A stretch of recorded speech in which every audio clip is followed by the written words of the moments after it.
What's going on, YouTube? This is SG1 Sports, and you're watching our college football channel. 2020 was a year full of surprises, and college football had plenty of surprises as well. Some teams that really came out of nowhere, teams that did much better than they were expected to do. It was maybe one of the tougher years to predict.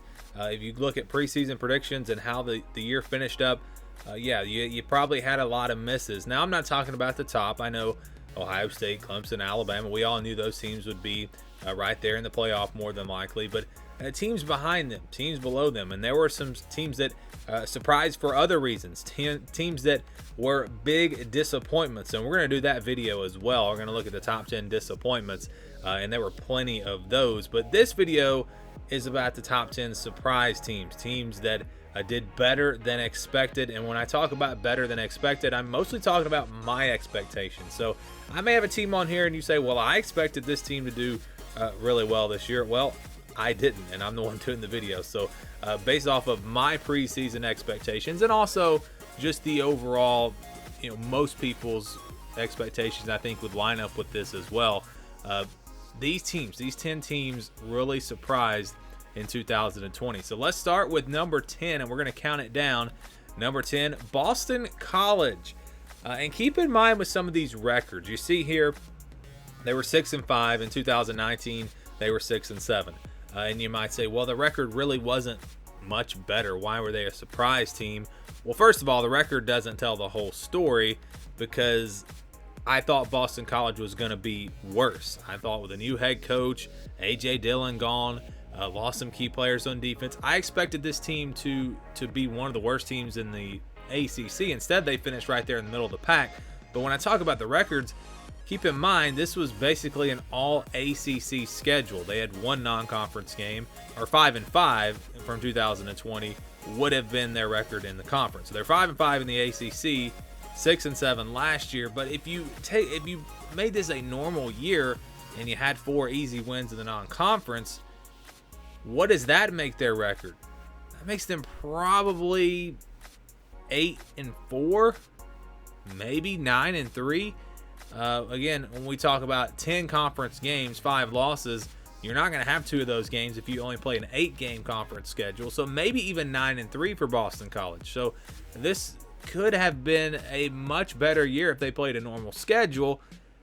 8-4, 9-3 probably would have been their record. And again, this is just a team that I didn't expect a whole lot from. The transfer quarterback from Notre Dame came in there, played really, really well for them. And they were a team that proved that they could play with some of the top teams in the ACC. Remember, they took Clemson into the second half. I know that was a game without Trevor Lawrence and some other key players, but still, Boston College surprised me and proved that I think overall this program is headed in the right direction. Let's go to number 9. How about San Jose State? They were 5-7 in 2019, didn't even make it to a bowl game, and now all of a sudden 7-1. They go undefeated through the Mountain West, win the Mountain West championship. No Boise State this year. It was San Jose State. Nick Starkel comes in, the transfer quarterback, who of course played at Texas A&M and Arkansas, played really well for them. And they lost their bowl game to Ball State, but other than that, it was a perfect year, perfect season for San Jose State.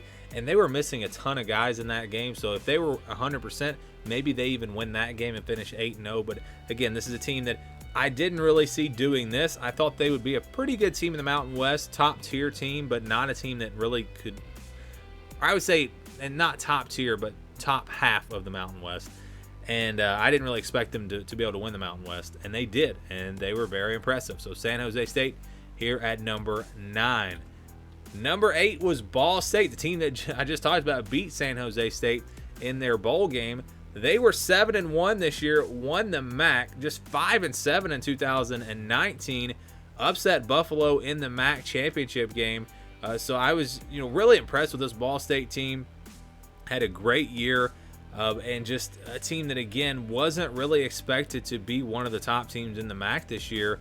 Or at least I didn't expect them to have a chance to really win it. And did not expect them to beat Buffalo. That game right there was a big surprise. But this is a team that lost their first game of the year and then just went on a tear through the MAC and also beating San Jose State in their bowl game. Number 8, Ball State.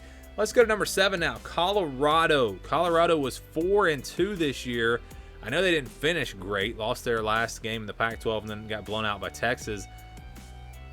But this is just a team that I didn't expect much at all from them. They were 5-7 in 2019. I thought they were going to be worse. They've had all this coaching turnover and really no established quarterback. Sam Neuer moves back to that quarterback spot and played really well for them. I just didn't see this one coming. I did not expect Colorado to be in the mix in the Pac-12. This one surprised me. They were able to get some young guys in there that that weren't even expected to really contribute in a big way, that it really stepped up for them. And again, Colorado was one of the better teams in the Pac-12. So they were a big surprise for me, and that's why I have them at number 7. Number 6 was Liberty. Liberty finishes 10-1. They beat Coastal Carolina in their bowl game. They were 8-5 in 2019. We expected Liberty to be pretty good this year. This is a team that I thought would finish with a winning record. I don't know that I expected them to knock off 2 ACC teams, to beat an undefeated Coastal Carolina team, a team that had a really great year. I didn't expect this much success, and you have to start to wonder about Liberty with Hugh Freeze. If no one's going to take a chance on him, and nobody wants to hire Hugh Freeze because of his baggage, and he stays at Liberty, and they're an independent, so they can schedule whoever they want. Liberty has a chance to be a really, really good program, at least I think on the level of a team like BYU, because they can go out and they can schedule quality competition. Hugh Freeze has proven he can recruit, he can run an offense, and all of a sudden Liberty becomes a team that maybe could sneak into the national conversation if they could keep this up. So this is a big year for them, a big step in the right direction, and all of a sudden Liberty again becomes a team that could be very dangerous in college football. Watch out for them if they can keep Hugh Freeze. That's going to be the big key there. Number 5 is Rutgers. Rutgers finishes 3-6 in 2020. They were just 2-10 in 2019, so they play less games but win more games in 2020. It was an immediate impact from Greg Schiano, and just the talent they brought in, some transfers, really turned this thing around. And I just didn't see it happening in year one. I thought that this is a program that could maybe start to get things turned around and maybe start heading in the right direction in a couple of years. But I didn't see it happening this year. This is a big, big step forward. And keep in mind, if they played a normal schedule and had 3 easy non-conference games, this team would have went 6-6. Rutgers would have made it to a bowl game a year after being just 2-10 and really being the laughingstock of the Big Ten. They've been the worst team in the Big Ten now for several years. This program may be headed in the right direction, or maybe it was a fluke. We'll have to wait and see. But they definitely surprised me with those 3 wins in the Big Ten. Number 4 is Tulsa. Tulsa had a very good year in 2020. They were 6-3. Took Cincinnati down to the wire in the American Championship game. Really impressed with this team. Now, they didn't finish great against Mississippi State, but still overall this year was, I think, a great year for them. They were just 4-8 in 2019. Zach Smith at quarterback played really well. They also had some injuries. So early on, you thought that this team was probably just not going to have a great year, even after the year got started. I know they played Oklahoma State really tough in that first game, but they lose some guys, and you start to wonder, yeah, Tulsa's probably not going to be that great. But they just kept proving everyone wrong, kept falling behind. How many games did they come from behind in the second half to win? It was just a great year for Tulsa. 6-3. They're my number 4 surprise team. Number 3 is Missouri. Missouri finishes 5-5.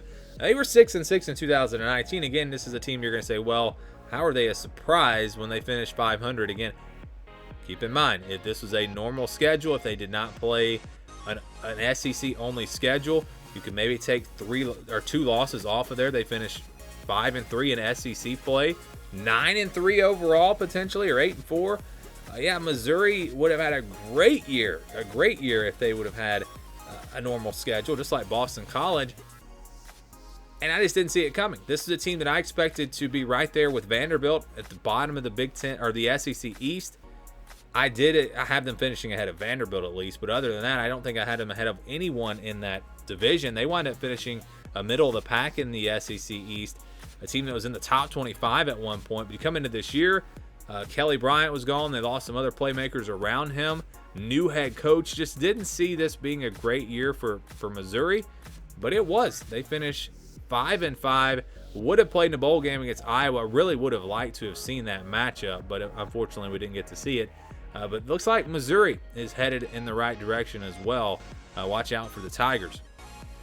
Number 2 is Northwestern. Northwestern finishes 7-2. They were 3-9 in 2019. Had just an awful year.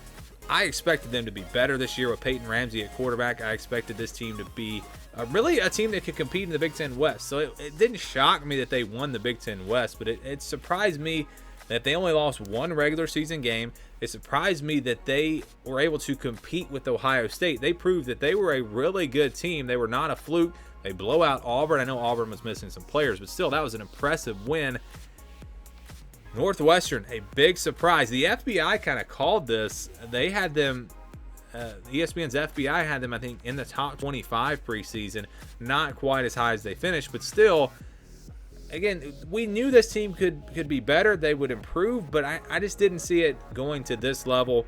Again, a team finishing with just one regular season loss and taking Ohio State into the fourth quarter. Really surprised by this Northwestern team, and Pat Fitzgerald just continues to get it done at Northwestern. Our number 1 surprise team, I think it's pretty obvious. I think everyone would agree. This was a team that just, I mean, they were maybe the story of the season. I mean, they were a top 5 story of the 2020 season.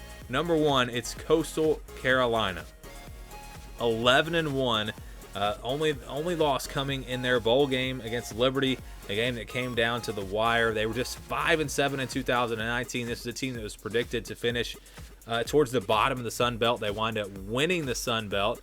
They knock off Louisiana, who was really good this year. And also they beat BYU, a very quality win out of the conference for this team. Proved that they were no fluke. They were a really solid football team. Could have finished 12-0 if they would have beaten Liberty. But again, Liberty was a great team this year. They were one of our surprise teams. But again, Coastal Carolina, the surprise team of 2020. And you have to wonder now, can they keep it going? Will they continue to stay at the top of the Sun Belt? Will they be a team that maybe competes for New Year's 6 bowl spots? Maybe. Who knows? It seems like the foundation is there. If they can keep their head coach, maybe Coastal Carolina becomes the new Boise State, the new UCF. We'll have to wait and see. But again, I think Coastal Carolina was clearly the biggest surprise, in a positive way, I should say, of the 2020 college football season. Plenty of surprises the other way. Plenty of teams that were disappointing, and we'll be talking about those tomorrow. So watch for that video and give me your surprise teams. Maybe you had a surprise team that was not on my video. Let me know down in the comments below who you thought was the biggest surprise of the season. And again, thank you for watching this video. Stay tuned for more here on the SG1 Sports College Football Channel.